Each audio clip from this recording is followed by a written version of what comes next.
2 equal to 2HI. For this reaction, delta N is equal to 2 minus 2 and that's equal to 0. Naturally, for this type of reaction where delta N is equal to 0, Kp will be equal to Kc, RT raised to power 0 makes 1 equal to Kx into P to the power delta N, and P to the power delta N is 0, so P to the power 0 also becomes 1, so we can omit it. And we can say finally that for any reaction for which delta N is equal to 0, like H2 plus I2 equal to 2HI, or N2 plus O2 equal to 2NO, or in general A plus B equal to C plus D for such reactions, Kp, Kc and Kx will have the same numerical value at the same temperature, of course. Then suppose the reaction is like this, PCl5 equal to PCl3 plus Cl2. Another example. Here delta N is equal to, there are 2 moles of the gaseous products and 1 mole of the gaseous reactant. So it is 2 minus 1 equal to plus 1. Delta N becomes a positive quantity. Therefore, we will say that Kp is more than Kc. Kp is more than Kc because Kp equal to Kc, RT raised to power delta N. RT raised to power delta N is RT raised to power 1. The value of R is 0.082 and temperature would be temperature in Kelvin, adding 273 to the temperature in Celsius. So for such reactions, Kp is more than Kc. And if we have this type of reaction, say N2 plus 3H2 equal to 2NH3.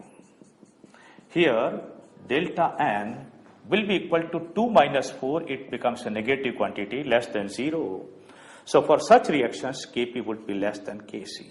Again, consider the reaction PCl5 equal to PCl3 plus Cl2, where delta N is more than 0.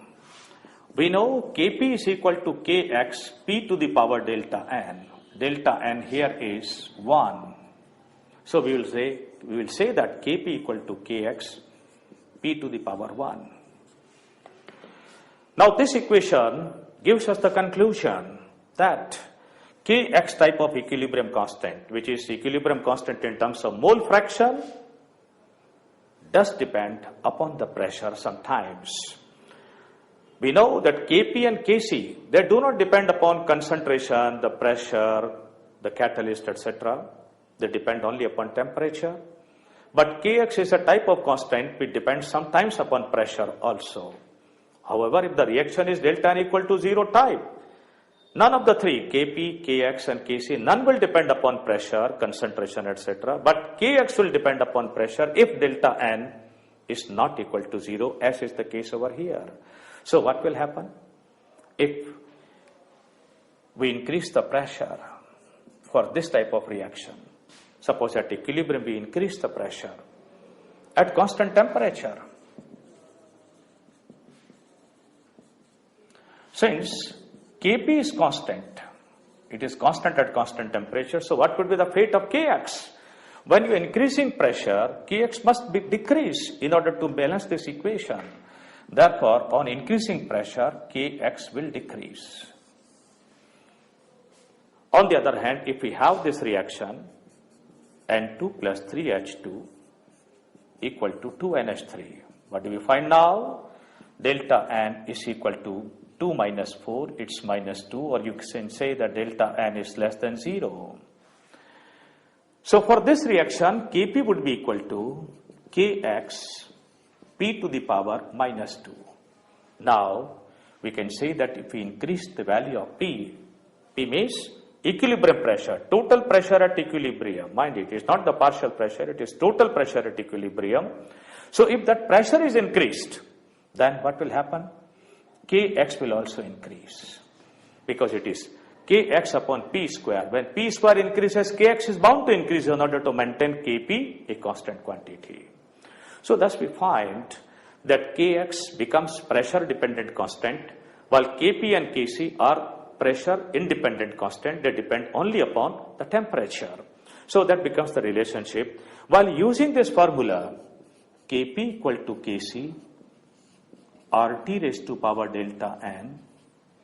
Remember, the value of R to be substituted will not be in terms of joules or calories because there is no energy term here. the value of R to be substituted would be 0.082 liter atmosphere mole inverse Kelvin inverse. So that value of R to be substituted. And hence we have the relationship amongst the three types of constants.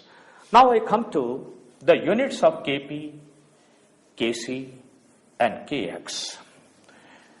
As regards units, it's clear Kx is bound to be a unitless constant for every reaction because Kx deals with the mole fraction and fraction doesn't have a unit. So Kx is bound to be a unitless constant, but Kp and Kc will have a unit. The unit of Kp, that will be in terms of atmosphere, because usually pressure is to be expressed in terms of atmosphere. It will be atmosphere raised to power delta n. However, if delta n is equal to 0, Kp becomes also a unitless constant, and similarly Kc will have the unit since concentration is to be expressed in terms of mole per liter. Therefore, the unit of Kc would be mole to the power delta n into liter to the power minus delta n. So they becomes the units of Kx, Kp and Kc. Now here is a very, very important point to be noted that is not to be used in this chapter, but later on in the chapter of electrochemistry or elsewhere it may be used. That's a very fundamental thing. We have noted units of Kp and Kc. These are the units for the practical purposes. Otherwise, scientifically or fundamentally, equilibrium constant must be a unitless constant because from thermodynamic point of view,